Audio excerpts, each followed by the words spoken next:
Vozes e Histórias, um podcast de Brito Semedo. Bem-vindos a mais um episódio do Vozes e Histórias, um espaço de memória, reflexão e diálogo sobre Cabo Verde e o seu tempo.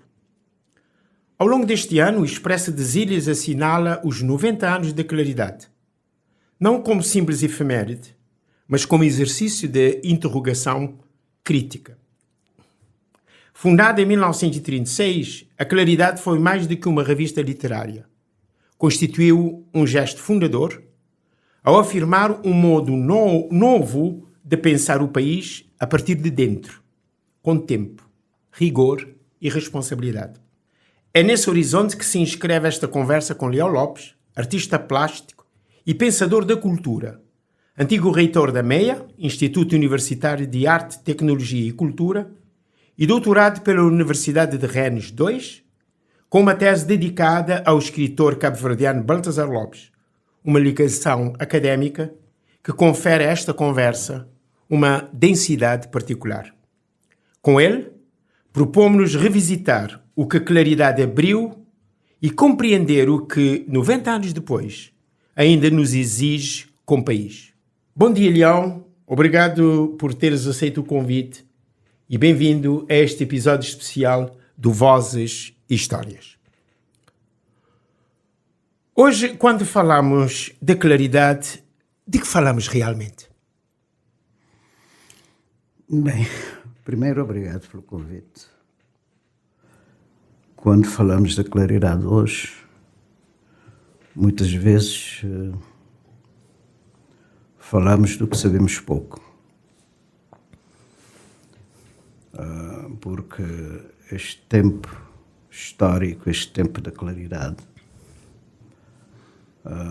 ainda não foi suficientemente aprofundado na nossa história para se compreender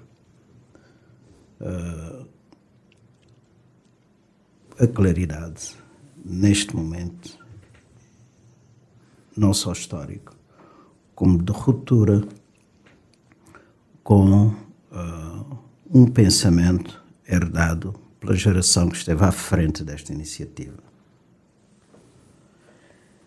E, infelizmente, a Claridade continua a ser muito mais vista como uma revista literária, como órgão de um grupo de jovens com 20 e poucos anos, e tem ficado por aí. Não tem havido trabalho convincente, embora tenha havido abordagens, temos que reconhecer, que mergulhe na Claridade para além da sua dimensão literária, para além daquilo que ficou gravado em letra de imprensa. Se continuarmos interessados neste momento da nossa história, a Claridade marcou e deixou um legado que todos nós reconhecemos para continuarmos a analisar o nosso processo de afirmação identitária, de nos reconhecermos como uma comunidade, como um povo aqui no meio deste Atlântico.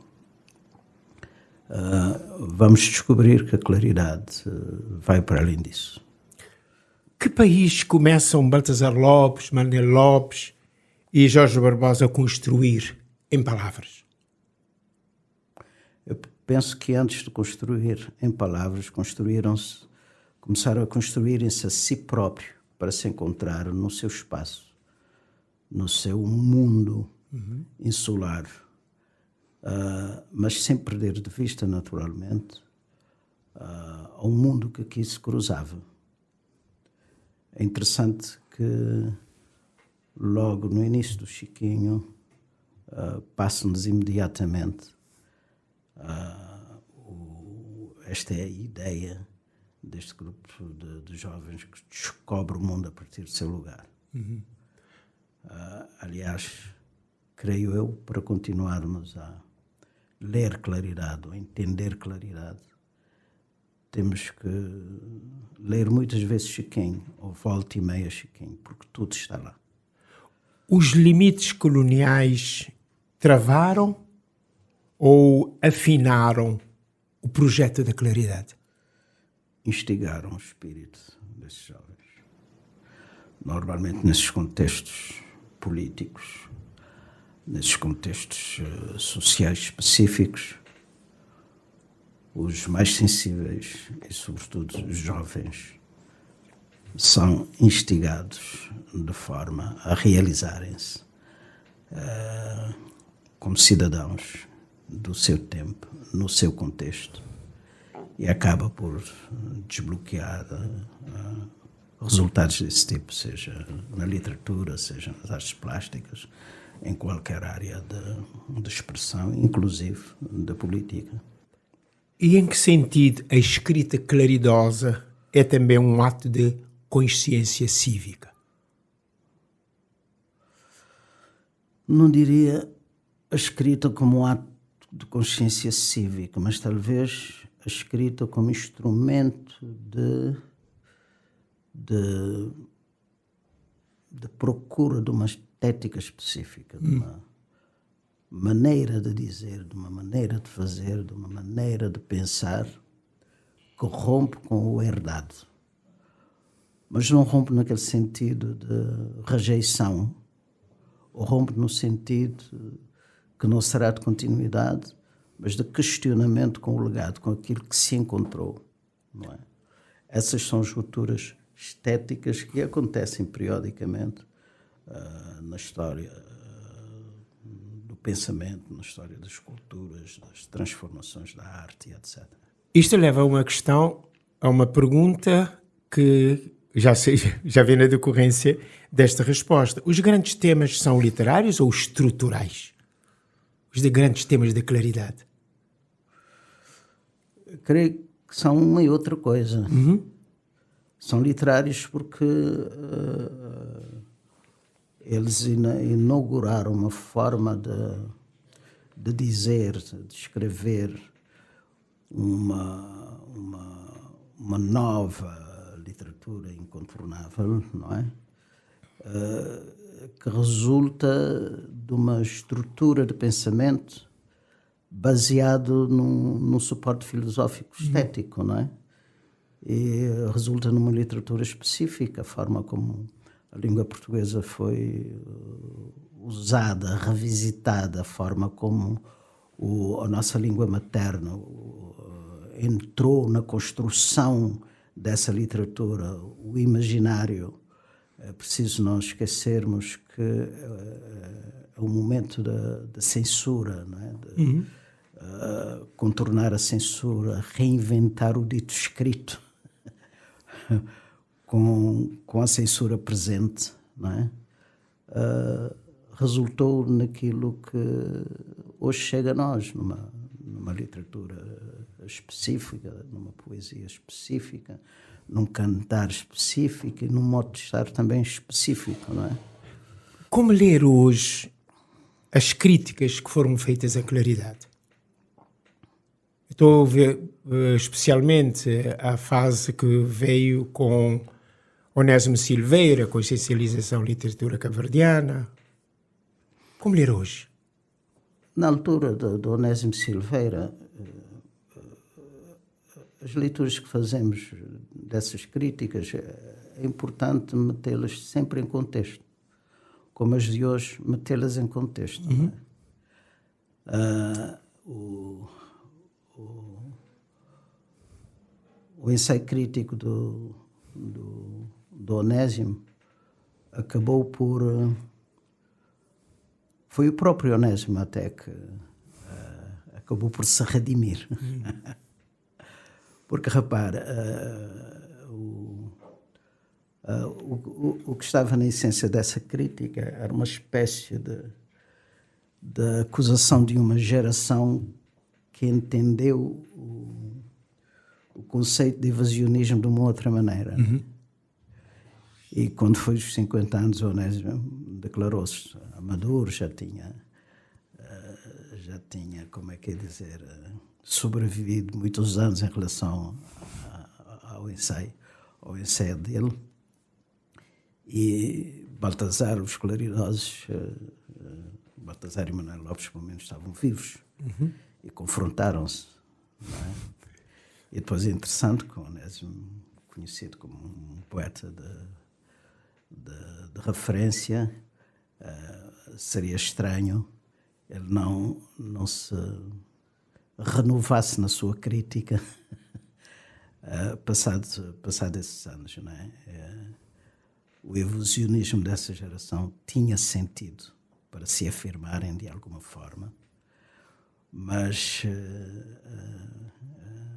na poesia e na literatura, o que é o literato ou o poeta, se não se evadir de si próprio, senão não é escritor, nem poeta, não é?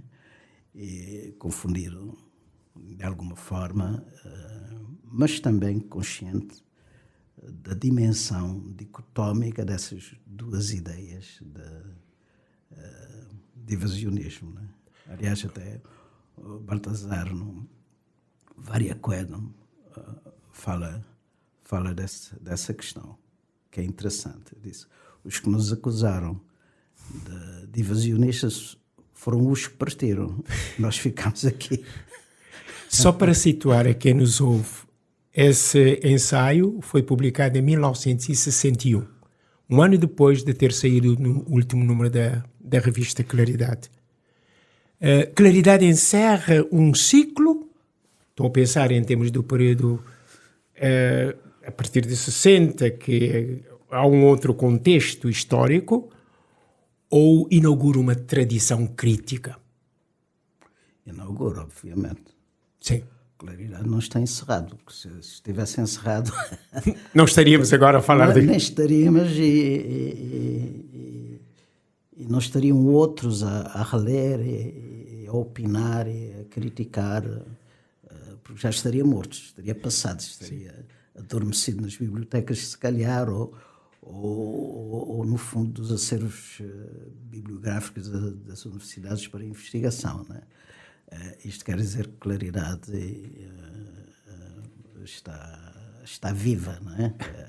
Ainda agita, e muito bem, porque há muita leitura divergente que Claridade suscita. Agora, Claridade não suporta, de alguma forma, críticas e leituras banais, leituras de superfície. Não é? Isso há muita precipitação, muita falta de cuidado, segundo eu, quando há críticas um pouco avulsas à volta desse momento, que é um momento inaugural da contemporaneidade cabo-verdiana inserida no mundo, não é? Que ainda hoje vivemos. E a pergunta seguinte, é possível pensar a criolidade sem a claridade?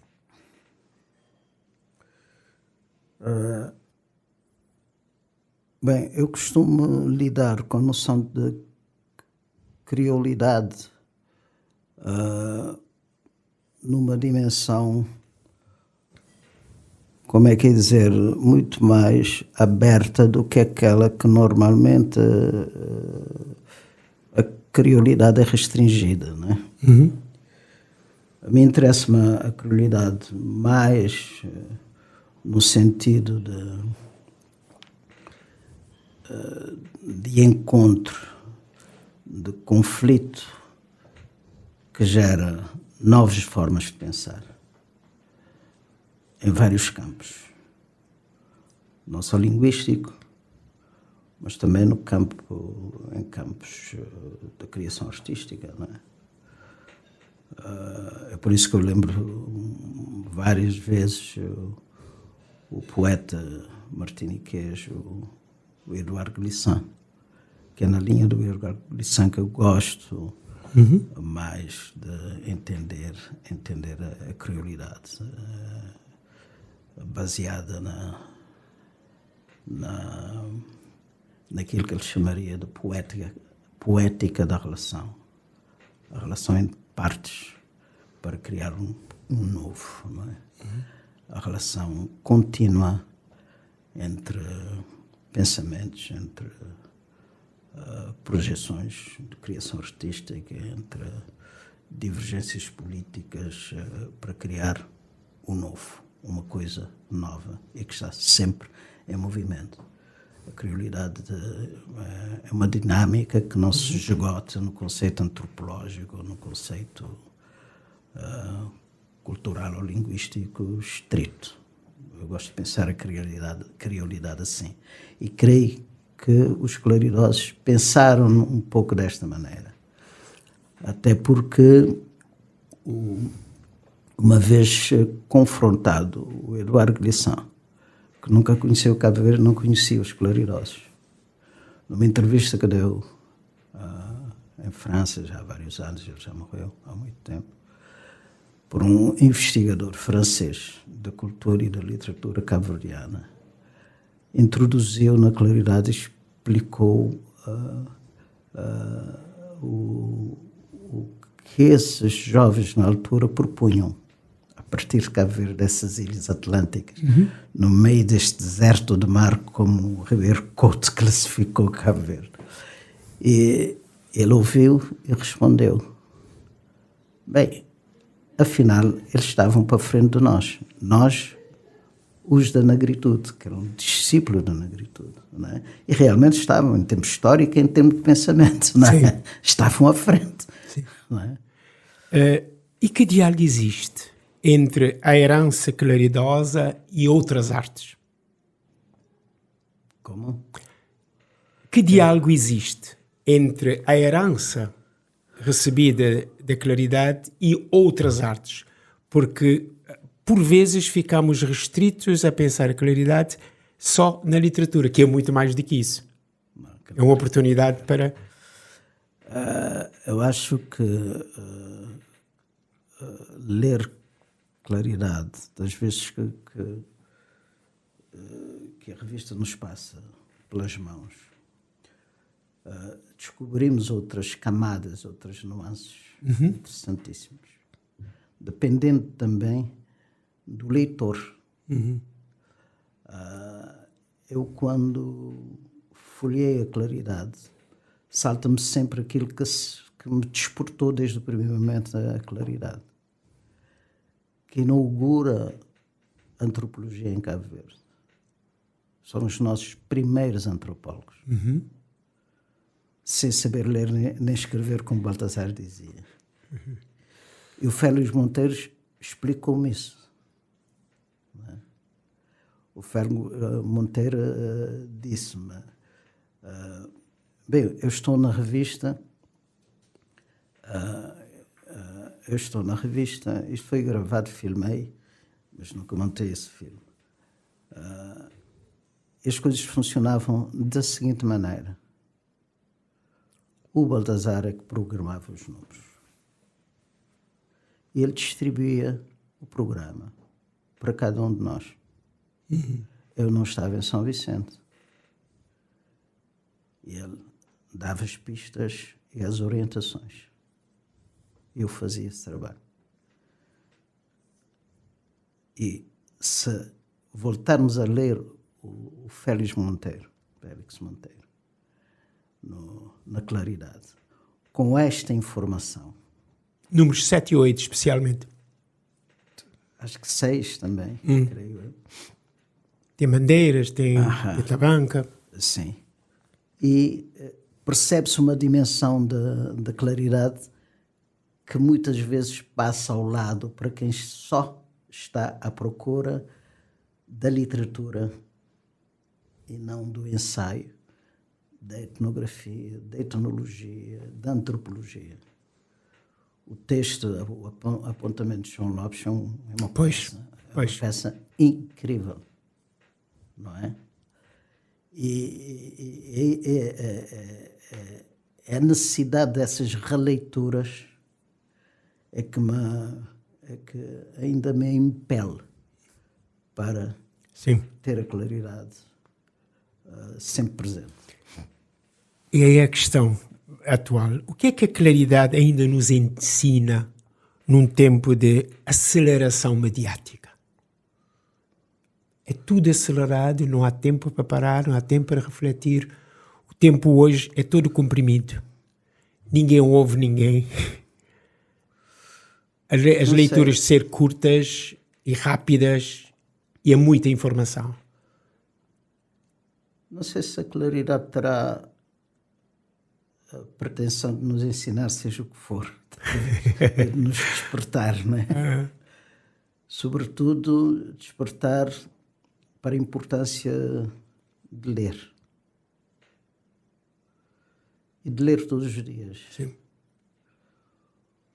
Mas não será só ler letras gravadas ou grafadas. Será ler com olhos de ver, com a cabeça, o que se passa à nossa volta. E aí vem a questão, para fechar, existem hoje espaços equivalentes de reflexão crítica? Equivalentes, não creio que existam e não teriam que existir, talvez, porque o tempo é outro. A forma de refletir criticamente o mundo, as nossas vidas, terão outros instrumentos de manifestação. Muitas vezes a gente não dá conta. Por exemplo, eu não estou muito dentro dessas formas de comunicação e de manifestação do pensamento de hoje, não é? Interessa-me muito algumas áreas que eu estou mais atento, mas outras áreas, por exemplo, não estou dentro, não tenho opinião crítica sobre isso, não é? O tempo é outro, o resultado do modo de estar crítico também é outro. Pois. No tempo da claridade, o impacto seria diferente,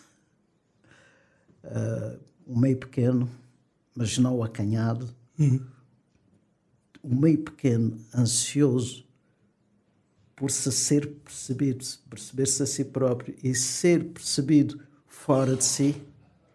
Por isso a claridade viajava dessa maneira, o impacto era diferente.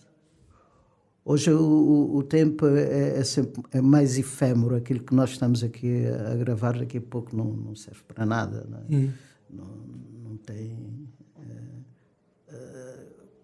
nem a memória fica, não é? Há muita produção de ideias mesmo, de falas mesmo que não sejam críticas. Às vezes confunde-se a crítica com falas avulsas, não é? Uma crítica só tem sentido quando tem fundamento, não é? Quando se estuda aquilo que se vai criticar, não é? Infelizmente, hoje nem sempre isso acontece, não é? Coincidentemente, nós estamos a gravar no dia do aniversário de Baltasar Lopes, que é o patrono do dia do professor cabo-verdiano, o dia do livro e o dia do autor. No próximo ano, nós celebraremos os 120 anos de Baltasar Lopes. Gostava de fechar com uma frase de reconhecimento ou de homenagem a Baltasar Lopes da Silva no dia de hoje. Não me lembrava que hoje era o dia do Baltasar. E sempre que passo o aniversário de Baltasar, lembro-me de uma particularidade da história, da biografia dele. Hoje, Baltasar faz 2 aniversários. o aniversário biológico e o aniversário oficial. O Baltazar, biologicamente, tem mais um ano. Então hoje, por antecipação, ele faz 120 anos. Faz 120 anos. Podíamos estar a celebrar. Podíamos estar a celebrar os 120 anos, curioso. Isto é interessante. Então podemos celebrar 120 anos hoje de Baltazar e daqui para um ano também. Muito obrigado, Leão. Muito obrigado. E fecharmos desta maneira. Grato aos nossos ouvintes. Até a próxima. Muito obrigado mais uma vez a todos.